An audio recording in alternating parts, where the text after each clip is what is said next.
Hello, everyone. Welcome to Grid Tonight, your weekly motorsports news program. I'm Kobe Lambeth from the Podium Finish, and with me, he's back from vacation, our supercars expert, Adam Lemerise. Sending a special thank you to Daryl Kinsey Jr. for filling in last week for Adam. Please feel free to comment in the chat room below and ask any questions you may have. On tonight's agenda, Jeff Gordon is officially leaving Fox Sports for a larger role at Hendrick Motorsports. Kaulig Racing going full-time NASCAR Cup Series racing in 2022, and we have a Grid World Motorsport League update from Matt White. We reported on initial rumblings of this possibility a few weeks ago on Grid Tonight. So let's start off with the major development regarding Jeff Gordon's future. First reported by Jordan Bianchi from The Athletic on Wednesday afternoon, it's official. Jeff Gordon's time in the Fox Sports broadcasting booth has come to an end, with the four-time NASCAR Cup champion becoming the new vice chairman of Hendrick Motorsports. This makes Jeff Gordon the second highest ranking member of the organization, second in command under team owner Rick Hendrick. We talked about this a few weeks ago, Adam. I'm sure you remember that conversation well. With Jeff Gordon becoming the second most powerful person at Hendrick Motorsports, is it inevitable that he'll eventually become the team owner down the road? Oh, yes. No, I can remember the conversation very well. And I want to say special thanks to Daryl Kinsley Jr. for filling in for me last week when I was on vacation. You know, like we said, Mr. H, or everybody knows him as Rick Hendrick, isn't getting any younger. So we knew this was a matter of time. We just didn't know when. And I'm happy for Jeff Gordon. I know it'll be sad for him to leave the Fox Sports booth, but a lot of people may not realize this in NASCAR that a lot of these drivers have families and they're away from most of them most of the year. So they don't get a chance to see, their wives or kids. And with Jeff Gordon now being associated with Hendrick Motorsports again as in his new role, he'll be able to see his wife a lot more. His kids are really growing up, and he'll have a lot more family time at home in Charlotte, North Carolina, where he lives. Um, Overall, I'm really happy for Jeff and looking forward to seeing what Hendrick Motorsports is with him in command down the road in the future. Yes, and this is definitely a very exciting time for Jeff Gordon, being able to begin the next chapter of his career. After he ended his driving career, went to the Fox Sports booth to begin the broadcasting portion of his career, and that chapter is done now. And now he's going to be taking on a more significant role inside the Hendrick Motorsports organization. And while Mr. H is still here with us running the business at Hendrick Motorsports, I think it's definitely a good time for Jeff Gordon to learn how actually what I'm trying to say is really good for Jeff Gordon to work more closely alongside Rick Hendrick now. Understand the business side a lot more than he does now, although Rick Hendrick did praise him for being really business savvy. So when the day comes when Rick Hendrick is ready to walk away from the sport, the organization will definitely be left into great hands. And the responsibilities that come with being the vice chairman, Gordon will be present at Hendrick Motorsports throughout the week at the shop, focusing on the organization's competition and marketing groups, working closely with team president Marshall Carlson and general manager Jeff Andrews. Additionally, he has earned a spot on the NASCAR owner council, and he'll represent Hendrick Motorsports on the special committee focusing on diversity, equity, and inclusion. Gordon will begin his new role at Hendrick Motorsports effective immediately on January 1st, 2022. He said he couldn't put into words what Hendrick Motorsports means to him. He considers the organization his home and everyone who works there his family. When talking about Rick Hendrick, Gordon says they have a shared vision based on all the values he's instilled and culture built over the years. According to Mr. H, this still has been in the works for many years. It was just a matter of when the time was right. And I guess for Rick Hendrick, the time is now. And Hendrick has always been impressed with Gordon's business savvy, as I just mentioned. He claimed that Gordon has been involved with every major business decision Hendrick has made for the last 2 decades. That's a really long time, highlighting that he understands the culture, values, the people, and partnerships at Hendrick Motorsports. Adam, how important is it to have this level of chemistry between high-level members within a business? Oh, it's a lot. Regarding Jeff Gordon, Hendrick Motorsports. To give the fans some perspective on the history of Jeff Gordon and Hendrick Motorsports, it was it was Rick Hendrick who founded Jeff Gordon in the Xfinity Series back then, called the Busch Series, when Jeff was driving for Bill Davis Racing, and Jeff Gordon made his initial debut with Hendrick Motorsports in 1992 in that most famous race, the Hooters 500. It featured Richard Petty, Alan Kowicki, and Davey Allison. All three are all three Richard, Alan, and Davey are all in NASCAR Hall of Fame. You know, so I think with Jeff Gordon being with Hendrick Motorsports in this role, I believe that Hendrick Motorsports will still be a strong contender in the NASCAR Cup Series as as the history of as the history continues. And for those wondering when Mr. H will walk away from the sport, he said he feels great physically and doesn't plan to leave anytime soon. Jeff Gordon, on the other hand, will stay on with Fox Sports through the end of the current season. Eric Shanks, the CEO and executive producer at Fox Sports, thanked Jeff for being a part of the Fox Sports broadcast team. He's sad to see him leave, but wished him the best moving forward. With Jeff Gordon departing NASCAR on Fox, there's an open spot beside Mike Joy and Clint Boyer. Adam, in your honest opinion, who do you could or should replace Gordon calling the races at Fox Sports next season? Do you think they should just settle for another two-man booth? Well, with all this crazy NASCAR news right now, we all know anything can happen. But for me, like we talked about on the show a couple weeks ago, I'd like to see Kevin Harvick in the booth with Mike Joy and Clint Boyer. Right now, that's probably going to be a long shot because we don't know Kevin Harvick's future. He does have, he is an accomplished NASCAR Cup Series driver. He does have a family. His wife, as we all know, his wife is Delaney Harvick, and they have a couple kids. And I believe Keelan Harvick is learning to be a race car driver. I believe he's running go karts at the moment. So for me, it could be Kevin Harvick, but I don't know if any other driver right now. But we're gonna need someone that has spunk, class, and someone that can work alongside Mike Joy and Clint Boyer. Overall, it's gonna be hard to replace Jeff Gordon. Yeah, and I also agree with what you said at the beginning of your answer, Adam. When you said it might be a long shot to say it's Kevin Harvick, but I know we were talking before we went on the air about who could potentially replace Jeff Gordon. And with the way things are going right now in motorsports, especially with the unpredictability that goes along with silly season, anything can happen. We could see Kevin Harvick retire at the end of this year and pop into the Fox Sports booth, or we could see Kevin Harvick fulfill the rest of his contract and race for several more years. Anything is possible, but looking at more realistic options, I'm thinking maybe they can promote some people who are already within the NASCAR and Fox family. We've seen Jamie in the Arkham and Art Series races this year on Fox. Maybe she could be an option to have Jamie Little start calling races alongside Mike Joy and Clint Boyer on Sundays.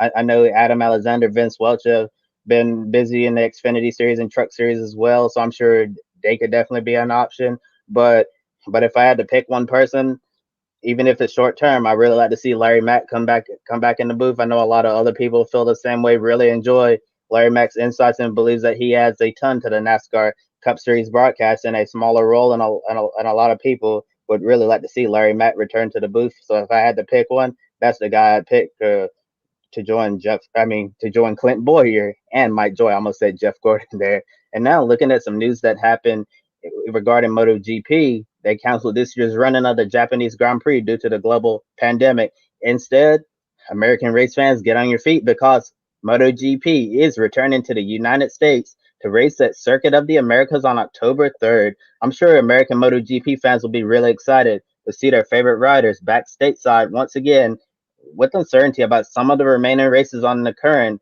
MotoGP schedule, we'll be sure to report any further updates to the 2021 MotoGP calendar here on Grid Network. Now, here's Matt White with his weekly Grid World Motorsport update.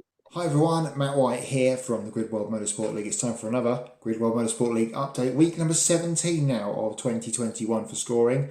No changes at the top. Nicholas Maulini continues to be our leader in this season's championship, and he's waiting for his next ELMS drive, which will come up in a couple of weeks at Monza, but there's been some shuffling behind, as you can see on screen now, with Jonathan Ray going back up into second place, despite not having a World Superbike race this weekend. Shane van Gisbergen's non-score in the first race of the weekend at Hidden Valley for Repco Supercars means that he shuffles to third. He then went on to win the second two races of the weekend, keeping him in that top three spot. Max Verstappen's win at Paul Ricard moves him up to fourth, ahead of Toyota WRC teammates Sebastian Ogier and Elvin Evans. They're in action this weekend in Kenya as Safari Rally returns to the WRC. We're very excited about that coming up this weekend. And that's the changes this week. No new entries. Plenty of shuffling going on behind. We had 18 races of scoring this past week, so very busy. And another one coming up this weekend. The first round of the season at last for the British Superbike Championship there at Alton Park. 3 races for them, so they'll become instantly eligible coming out of the weekend. We'll see if we get any of those riders into the top 10. And the W Series kicks off its season at the Red Bull Ring. We'll have to wait for their third race for the ladies in that championship to become eligible. We'll have a female update for you on next week's update to see where the top lady racers in the world are in our scoring. But that's the update for this week. Plenty going on. Keep a look at grid_WML on Twitter to keep abreast with scoring in the Grid World Motorsport League. We're back next week with another top 10 update. Thanks for the update, Matt. Last weekend at Nashville Super Speedway, Kaulig Racing made the huge announcement that the organization will be racing full-time in the NASCAR Cup Series in 2022. Team owner Matt Kaulig purchased 2 charters from Spire Motorsports. The team's Xfinity regular Justin Haley will drive for Kaulig full-time next season at the Cup level, and AJ Allmendinger will drive a second Kaulig Cup car part-time in select races while returning to the organization in the Xfinity Series full-time for another season. Adam, was this the best case scenario for everyone who was involved in this? Oh yes, I'm really happy to see Kaulig Racing in the Cup Series for 2022, and Justin Haley is an accomplished racer. A lot of he knows all these tracks, on the Cup Series and Xfinity Series. So, do I think he has a shot to contend for maybe some top 5s and top 10s next year? Oh, sure. Wins? That may be a long shot. But I'm happy to see Kaulig Racing in the Cup Series. And regarding AJ Allmendinger, I hope some of the selected races that the organization has for him include both Daytona and Talladega, especially the Daytona road course. We saw that he almost had a shot to win on the road course at the beginning of the season. And so overall, I'm happy to see Kaulig Racing in the Cup Series next year, and I believe that they are a team to be on the lookout for in down the road.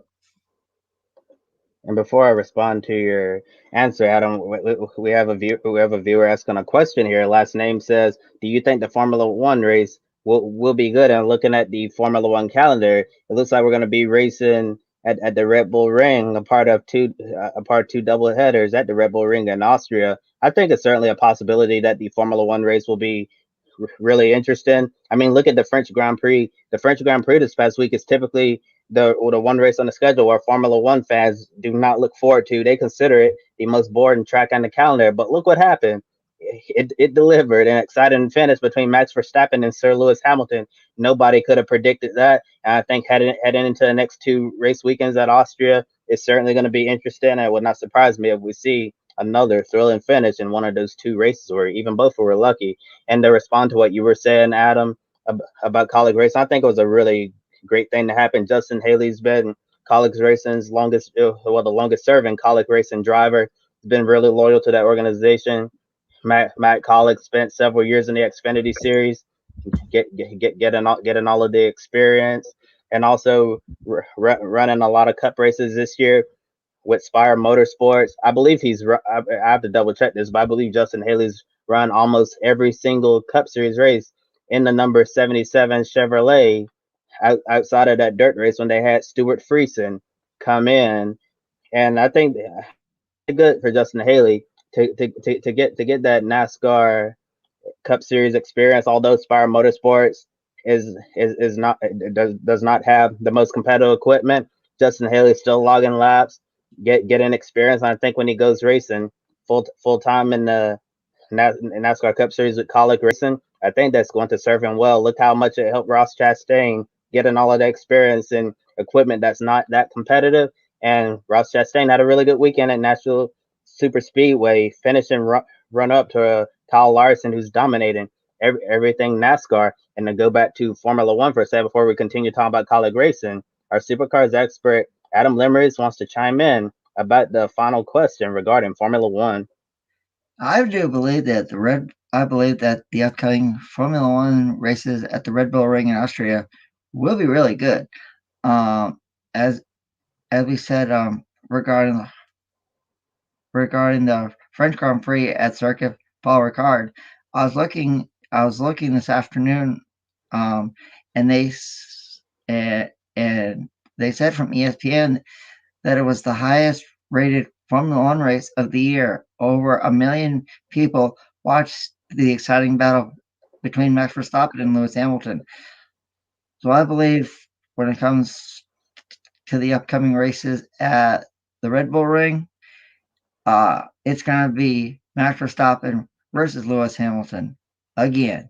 And it's going to be those two versus the field, I think, for the rest of the season.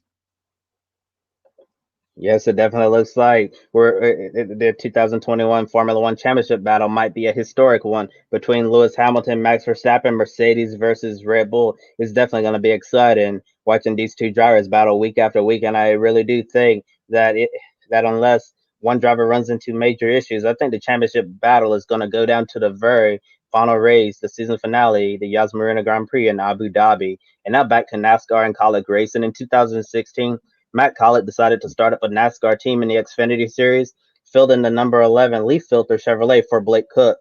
Collett started off as a sponsor in the sport, fell in love with it, and decided to build his own team from the ground up. Started off running strong inside the top 15, top 20, had some good runs with Blake Cook. In a few years, Kaulig Racing became a race winning and championship contending organization in the NASCAR Xfinity Series. Last year, the team made its Cup debut in the 2020 Daytona 500, filling a single car entry for Xfinity regular and featured full time driver in the Cup Series for Kaulig Racing, Justin Haley, in a one-off drive in 2020.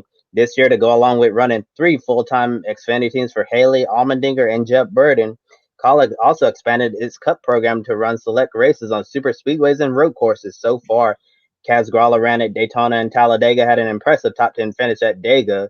AJ Allmendinger, in his 2 starts, got 2 top 10s at the Daytona Road Course and Circuit of the Americas next year. Collett planning to run at least 2 full-time Xfinity teams to go along with Justin Haley's full-time Cup entry, and already announced that AJ Allmendinger is going to be back full-time. So that's one down, and see who gets that second seat. Jeff Burden currently in that number 10 Chevrolet right now, and Haley's going to be moving up to Cup. So we'll see if we get another driver in there. And the second part-time Cup car with AJ Allmendinger, we still don't know a lot of details about that car and that second charter. Kaulig has been in a partnership with Chevrolet and Richard Childress Racing in its several years of existence. Adam, should future teams wanting to build a Cup program use Kaulig Racing as an example of, as Ally likes to say, how to do it right? Oh, sure. You know, I believe if you're a team like Kaulig Racing, you know, and you want to get into the Cup Series, you should start at a lower level series like the Xfinity Series. Run there a couple of years to see how your equipment would do. Because if we look at the history of the Xfinity Series, a lot of Cup drivers run those Saturday races, you know, you know, to get prepared for the action on Sunday. So I mean, you could see a lot of those Xfinity drivers. You could see if your team would be really good to go up against teams like Hendrick Motorsports, Hendrick Racing, Team Penske, and others. I mean, for me, if I was trying to start a cup team, I would be in the Xfinity Series for at least 3 to 5 years, and then it, and then if I'm successful, I would try my hand at cup, to see how it would be. Overall, I think Kaulig Racing will be a contender for top fives, top tens, and maybe, just maybe, wins when they go full time in 2022. I do think Kaulig Racing did an exceptional job building up their program to this level where they're able to go out and go cup race. I also want to say what they've been able to do this year in their few cup starts is almost unheard of for teams who are new to cup. On the road courses, Daytona Road Course, Coda, AJ Allmendinger, we all know he's a really good road racer, but even a really good road racer and a cup car for a brand new team, even a driver as talented as him would most likely struggle for any ordinary new team. But for Kaulig Racing to come out there, give AJ Allmendinger a really great car to go out there and be competitive, and he definitely had race winning speed in both of those road course races. It's almost unheard of nowadays, and I think that is a lot of kudos to team owner Matt Kaulig, Chris Rice, building up this program together for several years. I definitely believe that Kaulig Racing should serve an example for other teams wanting to go into the Cup Series. And I think you brought up a lot of good points, Adam.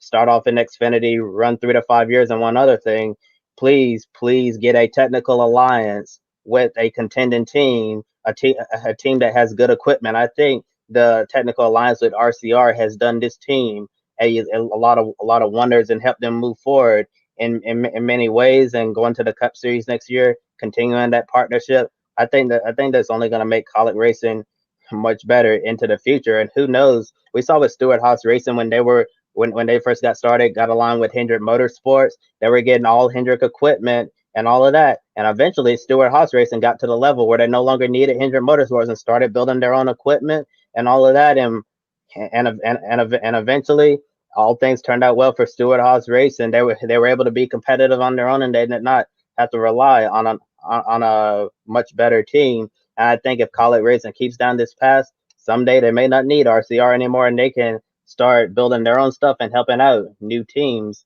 in the NASCAR Cup Series. And with Kaulig taking two starters belonging to Spire Motorsports, at least some teams still looking to secure one for next year. There's rumors swirling that Rick Ware Racing might be looking to downsize his Cup program next year and sell a couple of charters, but it's not guaranteed. Recently, GMS Racing announced they'll have a Cup program next season. We still don't know much about the 2022 GMS Cup team, whether they'll run full time, try to get a charter, run as an open team, or select races only. 2311 Racing, we already know they're looking at a two-car program next year. Trackhouse doesn't have a sponsor. Trackhouse doesn't have a charter for Daniel Suarez at the moment, but team owner Justin Marks is looking hard. They could add another card next year as well. JR Motorsports, the Xfinity team, is exploring the possibility of moving up to Cup within the next couple of years, so they'll eventually need a charter. Of course, despite the value of the charters increasing in support inside the industry, the charter system still faces a significant amount of criticism, being accused of stunning the growth of the NASCAR Cup Series. Adam, at times, does it feel like the charter system is just a game of musical chairs? Is it in the best interest of the sport's future to keep it around for the foreseeable future? I like the charter system. And, I think it's really good for NASCAR. It's good for the Cup Series because, you know, going back in NASCAR's history, a lot of people may not realize uh, that there were teams called independent teams. If you look back in the series history, you had people like Dave Marcus, who was an independent driver, Jimmy Means, um, JD JD McDuffie, among others. And with this charter system, I believe it kind of reminds me of all the independent teams. You look at Trackhouse Racing running selected races. That's what an independent team would do. They really didn't have a lot of money, but I'm really happy to see this charter system. And I believe it's the future of NASCAR, because you're going to need a partner like Kaulig Racing with Richard Childress to come up into Cup, because it's not easy, running in the Cup Series, all year long. You got to have a lot of money, and overall, I really like the charter system, and I hope it stays around for many years to come. And Adam, I'm actually going to disagree with you on the charter system.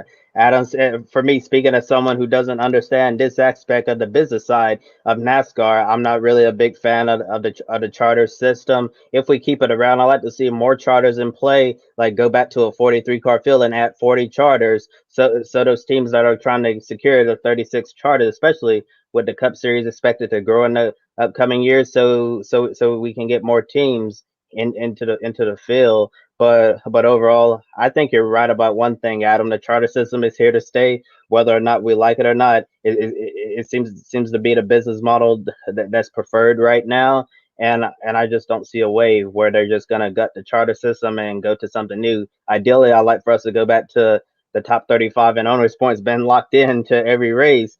Back in the day, that seemed so much more simpler, and now it's gotten very complex with this charter system. I'm really glad that we have people like Bob Pockers from Fox Sports and JCget.com keeping track of all these charters, because you have teams who buy charters and teams who lease charters, and they pass around from year to year. It's really hard to keep up with all of those charters to see where they've gone. And next, looking at a story involving a NASCAR Cup Series driver, Eric Jones has plans to enter the 2021 Slinger National Short Track event, the 200-lap super late model race that takes place on July 6th at Slinger Speedway, also a track on the SRX calendar. In the last decade, some notable names have won this event, like Kyle Busch, Matt Kenseth, Ty Majeski, and the short track racing sensation, Bubba Pollard. The winner of this year's Slinger Nationals will earn an automatic ride in the SRX race on July 10th, so definitely a lot on the line in that race to join all the All-Stars in SRX. And with that said, that concludes another episode of Grit Tonight. Please be sure to like and subscribe to Grit Network here on YouTube. Also, you can follow us on social media, Twitter, Facebook, Instagram, TikTok, and we definitely encourage you to visit our Patreon page, invest in us. Really a big shout out to Colin, Mark, and DeShell for supporting Grit Network. We could not do this without your support, and really appreciate you for sticking with us for the long run. And be sure to check out Pawbless as well. Please consider spoiling your furry friend. They have dog leashes, clothing, and accessories for dogs of all sizes. 10% of your purchase goes towards helping homeless, sick, and rescue dogs. On Thursday morning, we have a new episode of the Women Racing to Win. In breaking news, I'll be filling in for Joe Samniego tomorrow morning, co-hosting with Daniel Zeri from Racers, the girls behind the helmet. Saturday, back on the air once again. Grit Live pre-race at noon Eastern. Sunday, Grit Live wrap-up 90 minutes after the Cup race at Pocono. Doubleheader weekend at the Tricky Triangle. Cup Series Race 1 on Saturday, and Cup Series Race 2 on Sunday. So definitely a lot of racing this weekend in the Poconos. And we usually have Life on the Grid the last Friday of each month. Not this time around, but we do have a special episode planned for the beginning of the new fiscal year, so we want all of our viewers to stay tuned. For Adam Lemerise, I'm Kobe Lambert from the Podium Finish. Thank you for watching, and we'll see you next time. Joe Samniego here. Want to invite you to go check out Pawbless.